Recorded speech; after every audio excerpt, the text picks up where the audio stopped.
చాలా రకాల రైసెస్ ఇలా ఉన్నాయండి.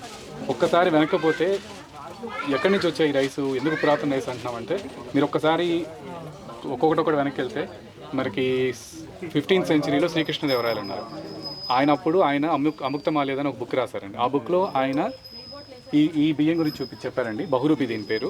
అది చాలా ఇష్టంగా తినేవాళ్ళంట ఆయన. ఎప్పుడు మన ఇటువైపు వచ్చినా కానీ దాంతో అన్నం వండించుకొని తిని వెళ్ళేవాళ్ళంట.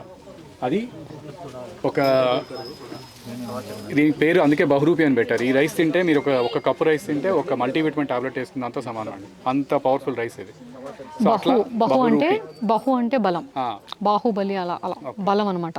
సో రైతులు కంపల్సరీ తినవలసిన రైస్. అంటే రైతు ఎక్కువ కష్టపడతారు కదా, బాగా కష్టపడి పనిచేసే వాళ్ళు తింటే ఎక్కువ బెస్ట్.